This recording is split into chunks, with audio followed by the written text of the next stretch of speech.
अस्सलाम वालेकुम everyone, welcome back to my channel. उम्मीद है आप सब खैरियत से होंगे। तो आज का लेक्चर स्टार्ट करते हैं। आज का हमारा टॉपिक है what is JWT and how does it works. Viewers, ये एक ऐसा टॉपिक है जो आज के टाइम पर सॉफ्टवेयर इंडस्ट्री में बहुत ज़्यादा यूज़ किया जा रहा है। मेरी कोशिश होगी कि मैं इस वीडियो में JWT आसान वर्डिंग्स और एग्जाम्पल के साथ समझाऊँ। सो काइंडली वीडियो पूरी वॉच करनी है। और एक छोटी सी रिक्वेस्ट है कि अगर आपको मेरी वीडियो से कुछ भी समझ आता है तो kindly subscribe my channel and like my videos. तो आज के टॉपिक की तरफ आते हैं। सबसे पहला क्वेश्चन क्या है भाई, what is JWT? Full form सब जानते हैं, जेसन वेब टोकन। डेफिनेशन पढ़ते हैं पहले यहाँ से। JWT is used to securely transfer information between a client and a server, mainly for authentication by acting as a digital token pass. अच्छा, JWT का यूज़ हम करते क्यों है? बेसिकली JWT की हेल्प से हम क्लाइंट टू सर्वर इंफॉर्मेशन को सिक्योरली ट्रांसफ़र करते हैं। ठीक है। अच्छा, इसका मेनली यूज़ जो है ना वो ऑथेंटिकेशन के लिए करते हैं। ठीक है। बेसिकली कहा क्या जाता है JWT को, एक डिजिटल पास, एक डिजिटल टोकन। ये डिजिटल टोकन वाली बात आपको आगे जाकर समझ आने वाली है। ठीक है। तो यहाँ पर अगर आप पढ़ो, JWT is a digital pass, digital slip that the server gives to the user after login. ये एक ऐसा डिजिटल पास, डिजिटल स्लिप है जो सर्वर यूजर को देता है उसके लॉगिन करने के बाद। This token is then use to prove the user identity when accessing protected pages और APIs। ये टोकन इस्तेमाल किस चीज़ के लिए होता है? ये टोकन यूज़र यूज़ क्यों करता है? अपनी आइडेंटिटी को प्रूव करने के लिए। वो टोकन जो उसे सर्वर ने दिया होता है, उसी टोकन को देखते हुए डिसाइड होता है आगे कि यूज़र किन किन पेज को एक्सेस कर सकता है, किन किन पेजेस को एक्सेस कर सकता है। अच्छा, अब जैसे मैंने यहाँ पे बताया कि इसका मेनली यूज़ ऑथेंटिकेशन के लिए होता है, लेकिन इसको ऑथेंटिकेशन और ऑथराइजेशन दोनों के लिए यूज़ किया जाता है। अमूमन वेबसाइट्स में तो इसको ऑथेंटिकेशन और ऑथराइजेशन दोनों के लिए जो है ना यूज़ कर रहे होते हैं। तो ऑथेंटिकेशन क्या है, ऑथराइजेशन क्या है, इसकी मैंने एक अलग से वीडियो बनाई हुई है, लेकिन फिर भी मैं यहाँ पर थोड़ा सा शॉर्टली जो हूँ ना इसको एक्सप्लेन कर देती हूँ कि what is authentication and authorization. Otherwise आप वो वीडियो भी जाकर देखोगे तो आपको क्लियर हो जाएगा कि ऑथेंटिकेशन किसको कहते हैं और ऑथराइजेशन किसको कहते हैं। तो सबसे पहले हम बात कर लेते हैं भाई किसकी, व्हाट इज़ ऑथेंटिकेशन की। ठीक है, कि हम ऑथेंटिकेशन कैसे कहते हैं। तो देखो होता क्या है कि जब भी आप किसी भी वेबसाइट पर जाते हो और अपने क्रेडेंशियल्स डालते हो, यूज़र नेम और पासवर्ड डालकर लॉगिन करते हो, तो अगर वो यूज़र नेम और पासवर्ड पहले तो जाता है किसके पास है? सर्वर के पास जाता है। देन सर्वर उस यूज़र नेम और पासवर्ड को अपने डेटाबेस में चेक करता है कि भाई ये यूज़र नेम और पासवर्ड एग्जिस्ट करता भी है कि नहीं करता है। ये वही यूज़र नेम और पासवर्ड होता है जो आपने at the time of account creation डाला होता है। अगर यूज़र नेम और पासवर्ड उसके डेटाबेस में एग्जिस्ट करता है, आपने सही डाला होता है, तो आप सक्सेसफुली लॉगिन हो जाते हो। अदरवाइज आप को लॉगिन फेल का एक मैसेज आ जाता है। इसी पूरे प्रोसीजर को क्या कहते हैं भाई? ऑथेंटिकेशन कहते हैं। अब अगर हम बात करें किसकी, यूज़र ऑथराइजेशन की, तो यूज़र ऑथराइजेशन या ऑथराइजेशन हम किसे कहते हैं? ऑथराइजेशन का जो प्रोसेस है ना वो आफ्टर लॉगिन स्टार्ट होता है। यानी कि आपने यूज़र नेम और पासवर्ड डाल लिया, आप सक्सेसफुली वेबसाइट में लॉगिन हो गए। अब आपको किन किन पेजेस का एक्सेस देना है। मिसाल के तौर पे अगर आप एडमिन हो तो आप एडमिन पैनल व्यू कर सकते हो, आप डैशबोर्ड पूरा देख सकते हो, वेबसाइट में मौजूद तमाम प्रोडक्ट्स की लिस्ट को आप अपडेट कर सकते हो, किसी भी स्पेसिफिक प्रोडक्ट को आप डिलीट कर सकते हो, कोई नया प्रोडक्ट ऐड कर सकते हो। लेकिन अब अगर एक विजिटर हो, एक यूज़र हो, तो आपको एडमिन पैनल का एक्सेस नहीं है। तो लॉगिन करने के बाद बेसिकली किन किन चीज़ों का एक्सेस आपको देना है, ये वाला जो काम होता है, ये वाला जो प्रोसीजर होता है या ये वाला जो प्रोसेस होता है, इसी को हम क्या कहते हैं? यूज़र ऑथराइजेशन कहते हैं। ठीक है, इसको मैंने शॉर्ट तरीके से बता दिया। अब अगर आपको डिटेल में जानना है कि ऑथेंटिकेशन हम किसे कहते हैं, ऑथराइजेशन हम किसे कहते हैं, तो आप जाकर वीडियो भी देखोगे तो उससे भी आपको क्लियर हो जाएगा। ठीक है। अच्छा, यहाँ पर एक एग्जाम्पल है कि होता क्या है JWT का या सेशन का यूज़ हम करते क्यों हैं, कि देखो जब एज अ क्लाइंट आप अपने ब्राउज़र से कोई भी रिक्वेस्ट भेजते हो, तो यहाँ पे जैसे कि मैंने फेसबुक की एग्जांपल ली है, तो होता क्या है कि मिसाल के तौर पर आप किसी वेबसाइट पर लॉगिन कर रहे हो, तो वहाँ पर URL के साथ आपके क्रेडेंशियल्स जाते हैं। वो क्रेडेंशियल्स जाते कहाँ पर हैं? सर्वर पर जाते हैं। सर्वर अपने डेटाबेस से चेक करता है कि भाई जो यूज़र नेम और पासवर्ड आपने डाला है वो ठीक है या गलत है। अगर वो ठीक है तो उससे रिलेटेड आपको एक HTML पेज रिटर्न करता है। अब फेसबुक के एग्जांपल लेते हैं। मिसाल के तौर पे आपने यूज़र नेम और पासवर्ड डाला, डालते ही आपको जो है ना होम का पेज व्यू हो गया। यूज़र नेम और पासवर्ड आपने सही डाला, आपको पहला पेज व्यू हो गया। अब जब आपको अबाउट के पेज पर जाना है, आपको मैसेज पर जाना है, यानी कि आप मल्टीपल टैब्स को, मल्टीपल पेजेस को व्यू कर रहे हो, तो आपको दोबारा से यूज़र नेम और पासवर्ड डालने की ज़रूरत नहीं है। वो यूज़र नेम और पासवर्ड होता कहाँ जाके स्टोर हो जाता है, सर्वर पे स्टोर हो जाता है। और जब तक यूज़र नेम और पासवर्ड सर्वर के पास है, जब तक आपका जो एक सेशन बना हुआ है, आप मल्टीपल पेजेस को क्या कर सकते हो, व्यू कर सकते हो। अब इस काम को करने के आपका जो एक दफ़ा आपने यूज़र नेम और पासवर्ड डाला और आप वेबसाइट के अंदर मौजूद तमाम पेजेस को व्यू कर पा रहे हो, ये करने के बेसिकली आपके पास दो तरीके होते हैं। ठीक है, कौन कौन से दो तरीके होते हैं? एक तो आपके पास होता है सेशन, दूसरा आपके पास क्या होता है, JWT। तो अगर आप इस वीडियो को व्यू कर रहे हो तो मैं ये मानकर चलूँगी कि आपको सेशन की नो हाउ होगी, आपको सेशन के बारे में पता होगा कि हम सेशन कहते कैसे। फिर भी एक छोटी सी डेफिनेशन मैं शॉर्ट में आपको बता देती हूँ कि सेशन हम कहते कैसे। देखो, जब भी कोई यूज़र लॉगिन करता है ना, तो सर्वर एक सेशन बनाता है और यूज़र का डेटा सर्वर पर ही सेव हो जाता है। ठीक है, सर्वर यूज़र को एक सेशन आईडी प्रोवाइड करता है, एक सेशन आईडी देता है। ये सेशन आईडी यूज़ करके जो है ना, ये सेशन आईडी होती कहाँ स्टोर होती है जाकर, ये सेशन आईडी बेसिकली स्टोर होती है यूज़र के लोकल मशीन पर, कुकीज़ की फॉर्म में। ठीक है, अच्छा, अब जब भी यूज़र कोई भी रिक्वेस्ट भेजता है, ब्राउज़र हर रिक्वेस्ट के साथ सेशन आईडी भेजता है।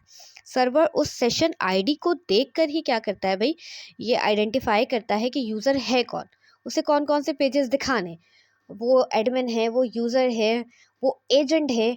ठीक है, ये चीज़ आपके पास उसी सेशन आईडी को देखकर सर्वर क्या करता है, आइडेंटिफाई करता है। अब इसमें होता क्या है कि आपके पास सर्वर जितने भी यूज़र्स हैं, वो सारे यूज़र्स जो है रिक्वेस्ट भेज रहे हैं और सारी रिक्वेस्ट सर्वर के पास जा रही है। तो सेशन में हमारे पास कुछ ड्रॉबैक्स आना शुरू हुए हैं। अब ड्रॉबैक्स किस तरह की वेबसाइट्स में आना शुरू हुए हैं? देखो, सेशन का यूज़ करो या JWT का यूज़ करो, आपको वेबसाइट की नौइयत को देखते हुए यूज़ करना होता है। ऐसा नहीं कि सेशन का यूज़ नहीं हो रहा, अभी भी तकरीबन वेबसाइट्स में हम सेशन का ही यूज़ करते हैं। लेकिन जब आप कोई एक ऐसी वेबसाइट बना रहे हो ना, जो वेबसाइट वर्ल्ड वाइड लोग यूज़ कर रहे हैं, वर्ल्ड वाइड लोग किस तरह से यूज़ कर रहे हैं, मिसाल के तौर पर हम यहाँ पे फेसबुक की ही एग्जांपल लेते हैं। अगर फेसबुक की हम बात करें तो लोग उसे वर्ल्ड वाइड यूज़ कर रहे हैं, तो एट अ टाइम वहाँ पर बहुत सारे यूज़र्स होते हैं। तो इस तरह की वेबसाइट में आपको प्रेफर किया जाता है कि आप किसका यूज़ करो, सेशन का यूज़ ना करो, बल्कि JWT का यूज़ करो। लेकिन आप अगर कोई ऐसी वेबसाइट बना रहे हो जिसमें आप किसी स्पेसिफिक सेक्टर को कवर कर रहे हो, लाइक किसी इंस्टीट्यूट के लिए बना रहे हो, किसी स्पेसिफिक हॉस्पिटल के लिए बना रहे हो, जो कि जस्ट एक स्पेसिफिक एरिया के लिए, तो वहाँ पर क्या होगा, आपको पता है कि आप किसी स्कूल के लिए बना रहे हो तो वो जस्ट स्कूल के स्टाफ के लिए होगा, उस स्कूल में मौजूद स्टूडेंट्स के लिए होगा। तो वहाँ पर आपके पास इतने ज़्यादा यूज़र्स नहीं होंगे। इसी तरह से अगर हम एग्ज़ाम्पल लें फेसबुक की, हम एग्ज़ाम्पल लें इंस्टाग्राम की, हम एग्ज़ाम्पल लें अमेज़ॉन की, तो वहाँ पर आपके पास जो वेबसाइट के यूज़र्स हैं, वो वेबसाइट को ग्लोबली यूज़ कर रहे हैं, वर्ल्ड वाइड में हैं। तो ऐसी वेबसाइट्स के लिए प्रेफर किया जाता है कि आप JWT का यूज़ करो। ठीक है, अच्छा, ड्रॉबैक्स क्या हैं हमारे पास सेशन के, अगर मैं ड्रॉबैक्स दिखाऊं, सबसे पहला ड्रॉबैक क्या है आपके पास, high server load. Every users data is store on the server. जितने भी यूजर्स हैं उनका डेटा स्टोर कहाँ हो रहा है, सर्वर पर हो रहा है। अब इससे क्या प्रॉब्लम जो है यूजर को फेस करनी पड़ी है, if 1000 users are online the server has to remember 1000 set of data. अगर एट अ टाइम 1000 यूजर्स जो हैं ऑनलाइन हैं, तो सर्वर को उन 1000 यूजर्स का डेटा क्या करना पड़ रहा है, याद रखना पड़ रहा है, जिसकी वजह से सर्वर क्या हो जा रहा है, स्लो हो जा रहा है। Server dependency, if the server restart session में be lost and user get log out.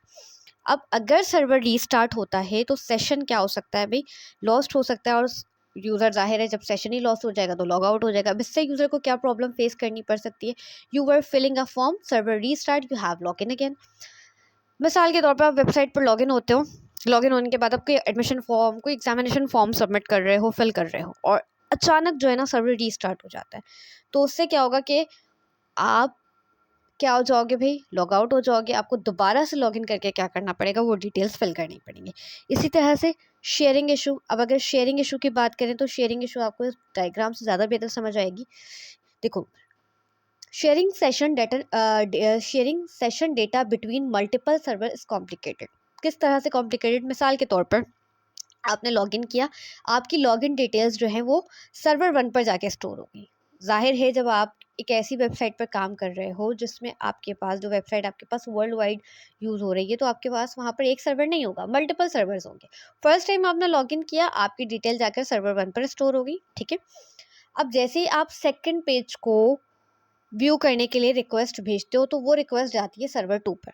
तो होगा क्या कि सर्वर 2 को नहीं पता कि आप कौन हो, ठीक है, क्योंकि आपने जब फर्स्ट टाइम रिक्वेस्ट भेजा था, उस रिक्वेस्ट के साथ अपने क्रेडेंशियल्स भेजे थे, वो क्रेडेंशियल्स जाके स्टोर कहाँ पर हुए थे, सर्वर 1 पर हुए थे। इसीलिए सर्वर 2 नहीं जानता कि आप कौन हो। तो उस केस में क्या होगा कि भाई जाहिर है आप ऑटोमेटिकली क्या हो सकते हो, लॉग आउट हो सकते हो, ठीक है। यही वाली एग्जांपल दी हुई है, server login in on server 1 but next request goes to server 2। Server 2 may not know the server user is login, ठीक है। तो शेयरिंग इशू भी काफ़ी ज़्यादा हो रहा था।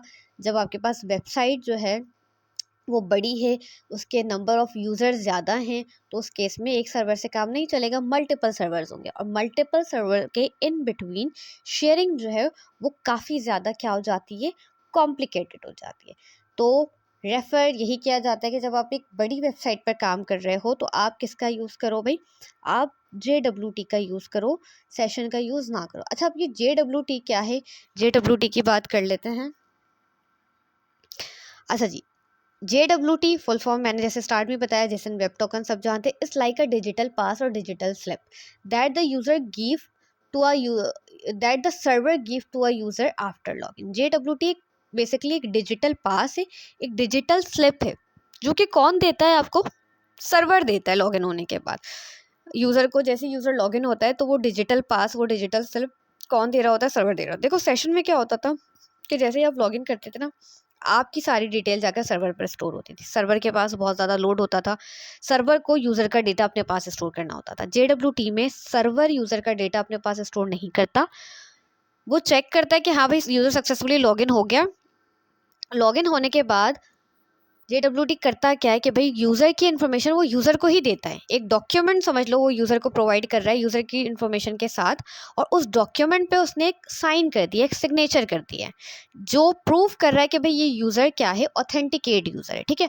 अच्छा, विदाउट दिस पास, इस पास के बगैर क्या इश्यूज यूज़र को आ सकते हैं, you can not view the dashboard, आप डैशबोर्ड नहीं देख सकते, सिक्योर पेजेस को ओपन नहीं कर सकते। अच्छा, वाई यूज़ JWT का हम यूज़ ही क्यों कर रहे हैं, इन session based website, session based website में क्या होता था, you had to send user name and password with every request, आपको हर रिक्वेस्ट के साथ यूज़र नेम और पासवर्ड सेंड करना पड़ता था, और the server had to remember who is login, और सबसे बड़ी टेंशन, सर्वर को अपने पास डेटा स्टोर करना पड़ता था, सर्वर को याद रखना पड़ता था कि भाई कौन लॉगिन है।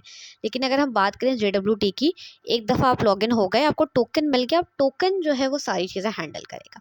इसकी अगर आप रियल लाइफ एग्जांपल लो तो वो कुछ इस तरह से होगी कि भाई मिसाल के तौर पर कॉलेज की एग्जांपल ले लेते हैं कि आप कॉलेज जाते हो, कॉलेज जाते ही आप जैसे ही अपना आईडी कार्ड शो करते हो, गार्ड आपको अंदर एंटर होने की परमिशन दे देता है। लेकिन अगर इसकी जगह कुछ इस तरह का सीन होता कि भाई आप जैसे ही कॉलेज जाते, गार्ड के पास एक रजिस्टर होता और उस रजिस्टर में आपका नाम लिखा हुआ होता, ठीक है। आप जैसे एंटर होते, गार्ड पहले उस रजिस्टर में ढूंढता कि हाँ भाई आपका नाम रजिस्टर में है कि नहीं है, फिर वो देखता हाँ आपका नाम है, देन वो आपको जो है ना अंदर एंटर होने की परमिशन देता। तो इन केस अगर कभी किसी सूरत वो रजिस्टर खो जाता, तो फिर आप अंदर एंटर कैसे होते, यानी कि ये जिम्मेदारी किस पर, सारा लोड किस पे, सारी टेंशन किसको है, गार्ड को है।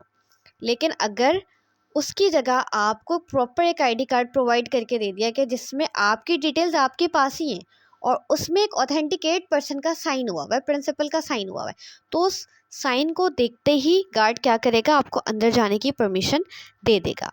तो इस तरह जो है गार्ड की परेशानी भी ख़त्म हुई, और आप उस कार्ड को दिखाकर क्या कर सकते हो भाई, ना कि कॉलेज में एंटर हो सकते हो, बल्कि आपको अगर लाइब्रेरी जाना है, जैसे लाइब्रेरी के लिए जिस तरह से आपके पास एक कार्ड होता है, तो यही डिफरेंस है सेशन में और JWT में, कि सेशन में जो डेटा होता है वो सर्वर को खुद अपने पास स्टोर करना पड़ता है, सर्वर को याद रखना पड़ता है कि भाई कौन लॉगिन है, ठीक है। हालांकि JWT में कैसे होता है कि भाई आपके पास आपकी डिटेल्स हैं और आपको एक सिग्नेचर मिल गया। देखो हाउ JWT वर्क्स।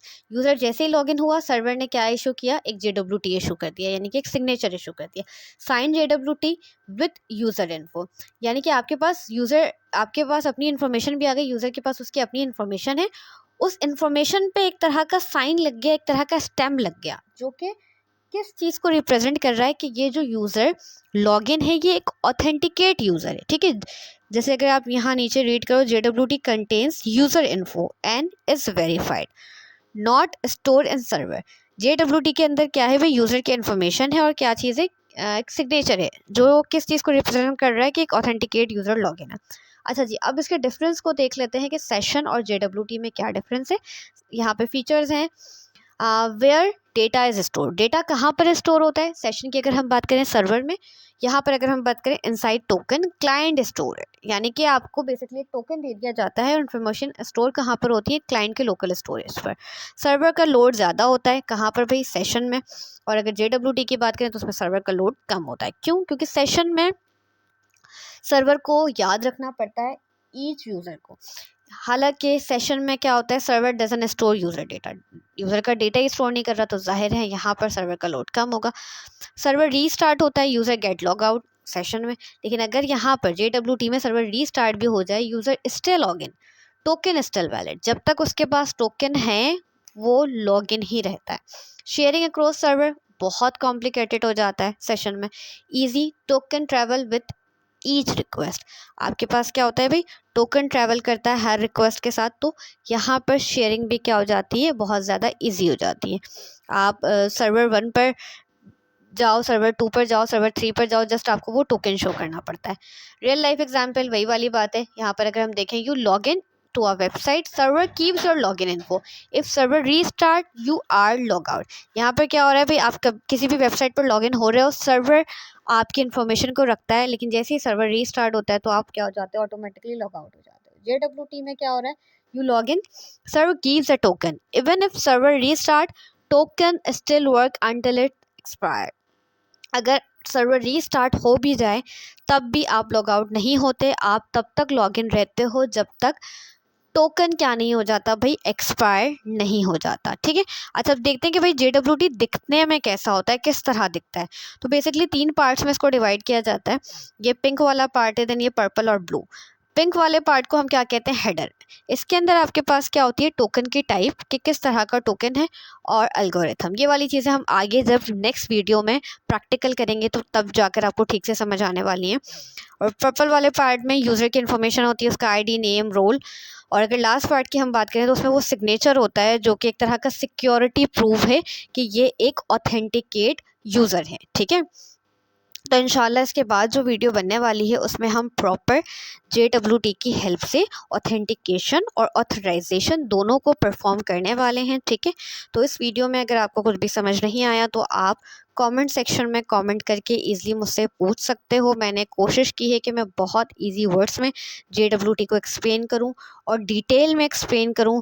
तो अगर कोई भी कन्फ्यूजन, कोई भी प्रॉब्लम है तो आप मुझे कमेंट कर सकते हो। ठीक है, इंशाल्लाह इसी का पार्ट 2 जो है वो प्रैक्टिकल आने वाला है। तो वीडियो से अगर कुछ भी समझ आया है तो kindly like my video and subscribe my channel. Thank you for watching my video. अल्लाह हाफ़िज़।